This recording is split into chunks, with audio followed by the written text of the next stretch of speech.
अस्सलामुअलैकुम गाइस, कैसे हैं आप? उम्मीद करते हैं आप सब खैरियत से होंगे, खुश होंगे और हमारी दुआ है कि हमेशा खुश रहें, हंसते और मुस्कुराते रहें। मेरा नाम है रहमान अनवर और मैं हूं मोहम्मद और मैं उज़फ़र इकबाल।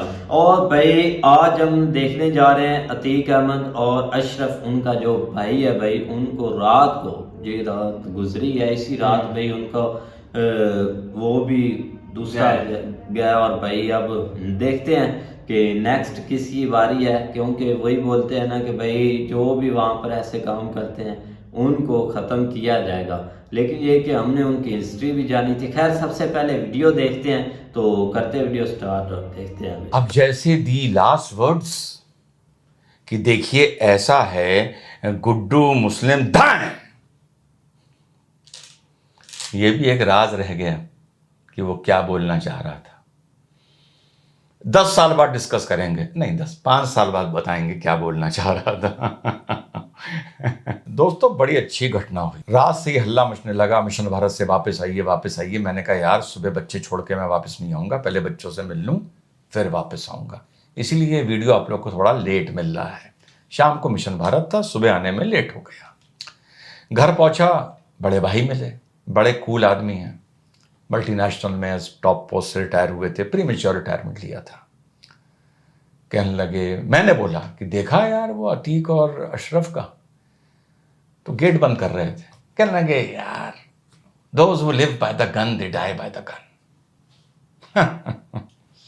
मैंने कहा भाई पूरे किस्से को इतनी एक लाइन में समेट के रख दिया। और क्या कहने लगे, यार क्या फर्क पड़ता है, दैट्स इट, इतना सा किस्सा है। इसी को थोड़ा लंबा करके थोड़ा विस्तार से इस वीडियो में समझाने की कोशिश करूंगा, देखिएगा जरूर।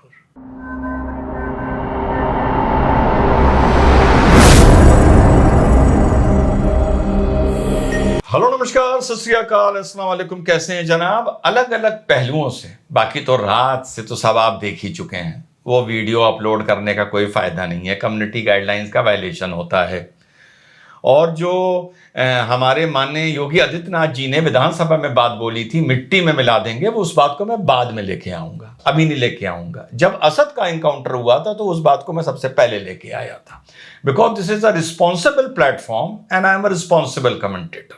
ओके, जब एक थानेदार एक इलाके में आता है ना, तो वो क्षेत्रीय गुंडों को बुलाता है, थाना प्रभारी कहता है सुनो बड़ा सख्त हूं, मेरी लाठी मेरी बात से आगे चलती है, तुम सब सुधर जाओ, तुम भी धंधा बंद कर दो, तुम भी कर दो, तुम टेम्पो स्टैंड का करते हो, तुम बस स्टैंड का करते हो, तुम ये हरकत करते हो, तुम वो करते हो, सब सुधर जाओ, तुम जुआ खिलवाते हो। ठीक, क्रिमिनल सब हैं। लेकिन उसमें 8 लोगों ने कहा नहीं भैया बहुत डेंजर आदमी है, चुपचाप बैठो, मुकदमे सब पर हैं, अपराधी सब हैं, बड़ी सिंपल तरीके से समझा रहा हूं। 8 तो चुप होकर बैठ गए, मेच्योर हो गए, संभल गए, शांत पड़ गए। लेकिन 2 क्रिमिनली बने रहे। अब जब उनका पिछवाड़ा तोड़ा गया तो उनके घर वाले कह रहे हैं, उनके रिश्तेदार कह रहे हैं, उनके इलू इलू कह रहे हैं, उनका तेरा मेरा रिश्ता क्या कहने वाले कह रहे हैं यार 8 और भी तो क्रिमिनल हैं क्षेत्र में, उनको तो नहीं मार रहे पंडित जी, इसको मार रहे हैं यार, क्योंकि यार ये बेचारा मुसलमान है। नहीं मार रहा है इस मारे क्योंकि मुसलमान है, वो इस मारे पिट रहा है कि पंडित जी ने, यहां तो ठाकुर साहब हैं, बिश साहब हैं। उसके समझाने पर बाकी संभल गए, तुम नहीं संभले, तो उनसे अपनी तुलना ना करो। तुम भी सुधर के रहते, अब तुलना होती है कि इतने गुंडे हैं, ये भी है, उसका कर दो, उसका कर दो। अरे भाई जब से योगी आए ना, जब से सबको समझाया ना, सब समझ गए, सब मैच्योर हो गए, सब सोबर डाउन कर गए। हथियार फेंके नहीं, पर हथियार अलमारी में रख दिए। सुनने में आता है हाँ भाई वो घटना हुई वहां उसका हाथ था, वो घटना हुई उसका हाथ था। ये थोड़ी देखने को मिलता है कि किसी पूर्व सांसद का बेटा ठाए ठाए ठाए दाएं दाएं दाएं गोलियां चला रहा है सड़कों पर, भागते हुए पुलिस वाले के ऊपर बम मार रहा है, जेल में बुला के लोगों को कूट रहा है, उनके कागज लिखवा रहा है। तो भाई अगर दूसरों से तुलना कर रहे हो तो अपना कंडक्ट भी ऐसा करते, जब से सांसद बन गए सुधरते, कुछ गंभीरता लाते, एक क्रिमिनल से बाहुबली बनते। शौक है क्रिमिनल बनने का, कहलाना चाहते हो अपने आप को बाहुबली, लो अब लो हो गया जो होना था। और क्या होना था? क्या आप इमेजिन कर सकते हैं कि किसी पूर्व सांसद का बेटा रहा हो वो एक जमाने में जो भी सड़कों पर घूम घूम के गोली चलाएगा? आप लॉन्च कर रहे हैं अपने बेटे को ऐसे माहौल में, हैं, दिखा रहे हैं जैसे हम कानून के मुंह पर थूक रहे हैं, हम मुख्यमंत्री के ऊपर थूकते हैं। मुंह ढकने का, मास्क पहनने तक का आप में क्या कहना चाहिए, लिहाज नहीं है। आप क्या संदेश दे रहे थे देश को? आप क्या संदेश दे रहे थे समाज को? अब बोला नहीं जा सकता वो शब्द को, हम तो इस पे रखते हैं कानून को, हम इस पे रखते हैं योगी तुझको, हम इस पे रखते हैं कानून व्यवस्था तुझको, हैं? तो जब ये तुम कह रहे हो रखते हैं, तो वो भी तुम्हें उसी पर रखता है। फिर लड़ते रहो, रोते रहो कि पुलिस की जीप से उतरे, ये उतरे। चलो भाई, करो इंक्वायरी, करो इंक्वायरी। तुम तो पहुंच गए ना, अल्लाह की चीज थी अल्लाह के पास, तुम्हारा काम तो हो गया ना, अब करते रहो।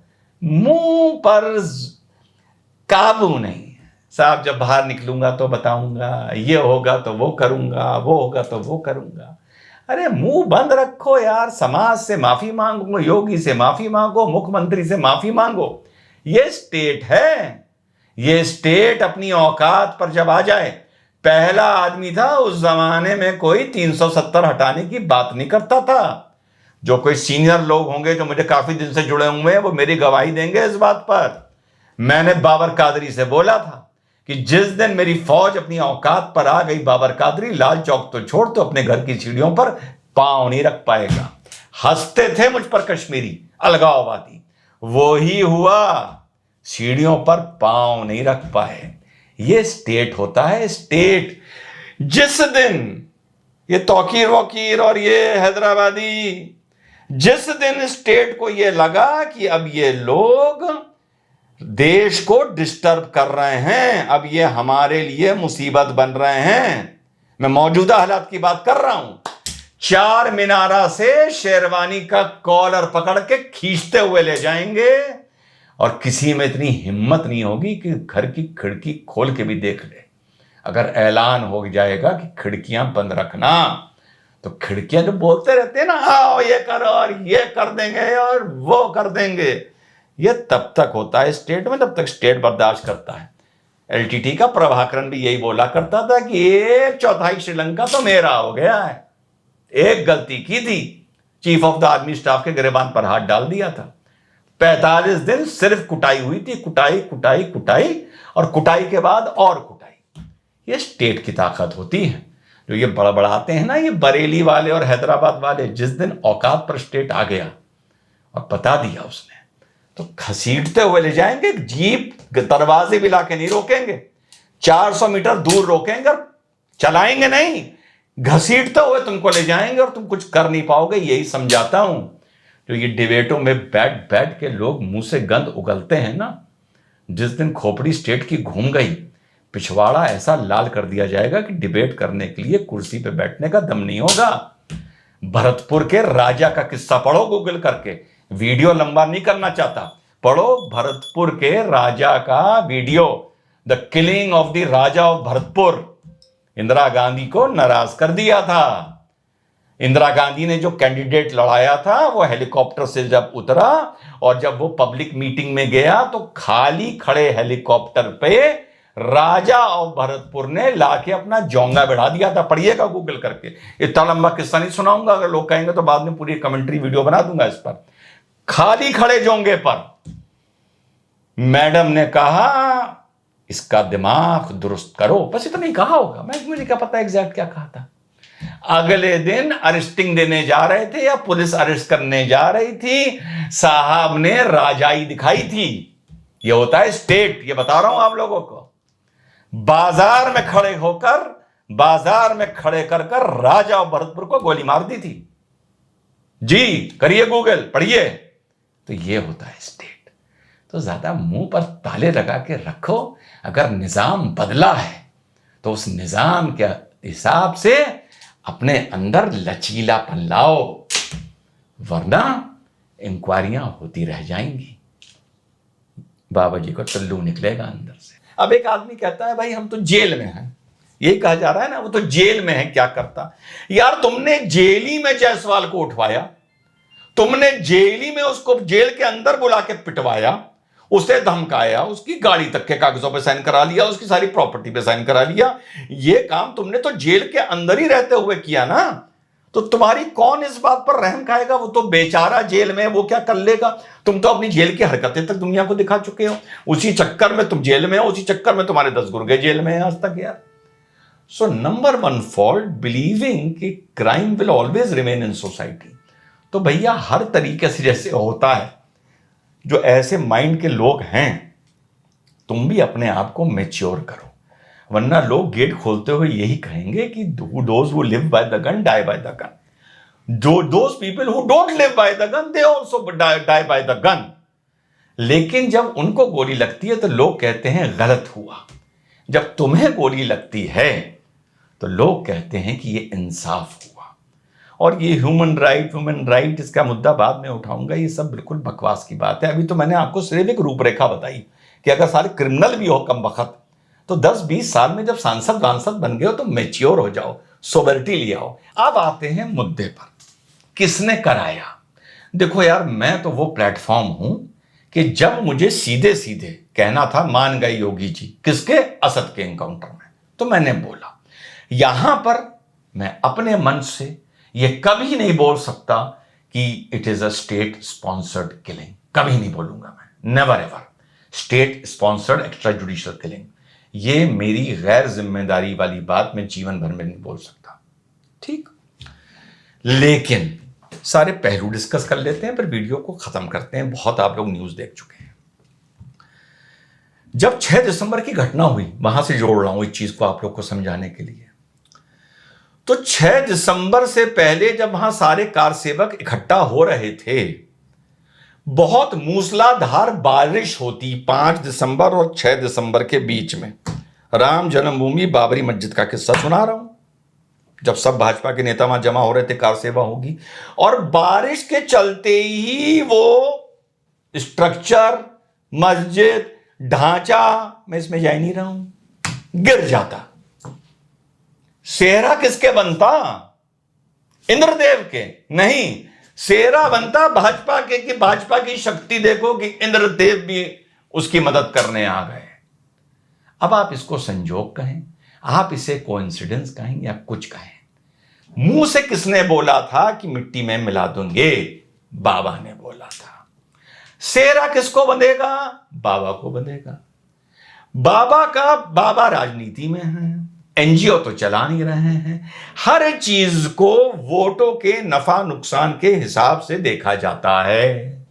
इसका सीधा सीधा जो सेहरे की खुशबू पहुंचेगी वो सबसे पहले बाबा की नाक तक पहुंचेगी। या तो योगी के मुंह से, योगी मीन्स योगी, वो योगी कहलाते हैं, या तो योगी के मुंह से निकली बात को धनी मान लो, या जुबान पर सरस्वती बैठी थी, या कुछ और मान लो। कुछ और अभी समझा देता हूं। तो मैं कहां था? 6 दिसंबर पे था साहब। एफिडेविट दिया गया सुप्रीम कोर्ट में कि कुछ नहीं होगा, गारंटी देते हैं, और साहब 6 दिसंबर की घटना हो गई, जय श्री राम हो गया, 4 राज्यों की सरकार गिरा दी गई। एंड में क्या हुआ? बिकॉज बीजेपी को उस टाइम तक पल्स ऑफ द नेशन पता चल गया था कि यह मुद्दा घर घर पहुंच गया है, दिल दिल पहुंच गया है, रोम रोम में पहुंच गया है। तो they knew the pulse of the nation. और आखिर में सब कुछ झेलते झेलते झेलते झेलते क्या हुआ? राम मंदिर का निर्माण हुआ ना। भले लोगों ने कहा तुम पे लानत है, तुम कैसे मुख्यमंत्री हो, सरकार गिरा दी गई, झूठा एफिडेविट दिया, फलाना दिया, जो उनके विपक्ष में थे। पर जिसको इस बात पर उनको वोट देना था उसने दिया। तो भाई ये भी किस्सा वैसे ही है। अगर जो लोग कहते हैं कि ये एक स्टेट स्पॉन्सर्ड किलिंग थी, भाई मैं तो नहीं बोलूंगा, लेकिन इतना समझ लो थी या नहीं थी, but pulse of the nation ये है कि सेहरा फिर से बाबा के बंधेगा। खुशबू सबसे पहले उन्हीं की नाक में जाएगी, इसकी राजनीतिक खुशबू, सीधी बात है। अब आप इंक्वायरी करते रहो, ये करते रहो, कुछ करते रहो, ये भी इंक्वायरी है, अपना है, सीबीआई करे, हाई कोर्ट करे, सुप्रीम कोर्ट करे, वो वक्त बताएगा। लेकिन मौके पर आदमी कहता है किया तो हुआ, देखा जाएगा जो होगा। ये उनके लिए बोल रहा हूं जो बोल रहे हैं कि मुझे फ्री फोन कर करके कि देखिए साहब ये तो स्टेट स्पॉन्सर्ड टेरर है कुछ।